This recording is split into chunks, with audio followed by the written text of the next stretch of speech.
Muchas personas se preguntan cómo usar el péndulo o cómo dominar este instrumento. Lo cierto es que un dominio como tal no se puede conseguir. Lo que sí se puede es tener un nivel de aprendizaje, concentración y afinidad con este y otros instrumentos. ¿Y cómo logramos esta afinidad o experiencia con el péndulo? Naturalmente, lo único que tenemos que hacer es ejercer la práctica continua. Antes debemos conocer el cómo se produce el fenómeno. Antes se pensaba que únicamente consistía en percibir energías magnéticas o radiaciones producidas por determinados elementos. Después, cuando se dieron cuenta que un radiestesista era capaz de descubrir objetos más pequeños, hacer prospecciones mediante el uso de teleradiestesia utilizando planos o mapas satelitales, abriendo así los horizontes y panorama de la radiestesia aún más. El fenómeno radiestésico consiste en la habilidad intuitiva del sujeto. Se trata de un proceso meramente mental. Mucha gente confunde el uso de estos instrumentos, atribuyendo habilidades mágicas, demoníacas o pensando que se trata de un proceso funcional mecánico y que se rige por factores externos. Me refiero a que creen que obtendrán mayores beneficios o resultados con algún determinado instrumental. Un radiestesista con algo de experiencia sabe que como péndulo puede usarse cualquier tipo de masa suspendida de un hilo, de un determinado peso apropiado, por ejemplo, unas llaves, alguna pequeña roca, etc., porque en esencia nuestro péndulo funciona como un guía externo de nuestros análisis. Es el proceso que hemos definido en cuanto a nuestra obtención de respuesta que emerge únicamente de nuestra propia intuición, de nuestro inconsciente que barre nuestro brazo con pequeños estímulos, los que dan movimiento a dicho instrumento. En el caso de los péndulos de madera o de cerámica u otros materiales se dice que los resultados no serán alterados porque otra persona lo use, pero por el contrario, si se trata de péndulos de cristal, vidrio, piedras preciosas, si han estado cierto tiempo con determinada persona, al facilitársele a un tercero tiene como consecuencia la pérdida de una buena parte de su utilidad. Dicho de otra forma, un péndulo de este tipo tiende a perder sus funciones en manos de otra persona.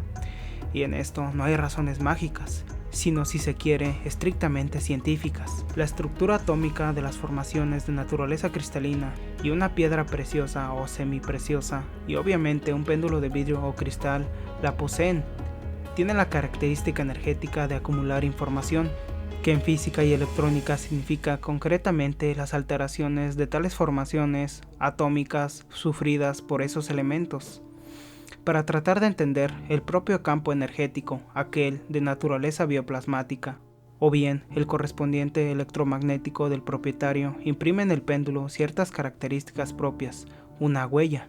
Vale decir, la estructura atómica de este se polarizan, se sintonizan con las del operador, pero si dicho péndulo es entregado a otra persona, ocurre entonces que este nuevo campo energético no será resonante con el péndulo, y el tiempo que lleva tal reacomodo atómico ocasionará el perjuicio de la inutilidad práctica del instrumento.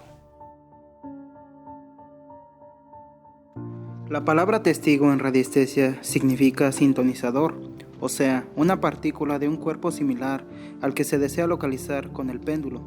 Si tratamos de localizar plata, podemos colocar una partícula de ese metal en alguna parte de nuestro péndulo, que ayudará a sintonizarlo para localizar ese metal, siendo el trabajo de investigación mucho más fácil y preciso. Esta sintonización tal parece que se debe a que el sistema celular del cerebro, donde se generan los reflejos originados por los rayos y campos radiestésicos, entra en excitación por las radiaciones emitidas por el testigo. En el caso mencionado por la plata, llegando a cierta saturación que antecede algunos instantes de la emisión de los músculos nerviosos que generan la reacción muscular. En estas condiciones, una radiación radiestésica, por floja que sea, bastará para que aquellas células desarrollen y manifiesten su impulso nervioso. Para aquellas personas que en sus prácticas con el péndulo desean utilizar testigos, nuestra recomendación de que estos testigos sean del mismo material del cuerpo que se quiere localizar, ya sean minerales, metales fundidos, petróleo, alimentos, etc. Es conveniente que quien desea llevar estos testigos en sus prácticas con el péndulo utilice tubos de vidrio de 5 a 10 milímetros de diámetro y 50 a 60 milímetros de largo, o sea, entre los dedos índice y medio, situando el péndulo como lo dice la parte relativa al manejo de este aparato. Algunos tratadistas consideran que los testigos deben conservarse en la mano izquierda, sosteniendo el péndulo con la mano derecha en forma normal, Pero volvemos a nuestra recomendación de siempre. Todo depende de los resultados que tenga cada quien y de que se familiarice con el uso de su propio aparato. Para saber si el testigo es benéfico en el manejo de nuestro aparato, hemos de observar si cuando estamos usando el testigo, el péndulo nos reacciona más energéticamente ante la presencia de cuerpos conocidos, y si sus movimientos son más precisos y definitivos, en cuya práctica veremos si nos conviene más sostener el testigo en la mano derecha, sobre el mismo péndulo, o en la mano izquierda y con el puño cerrado.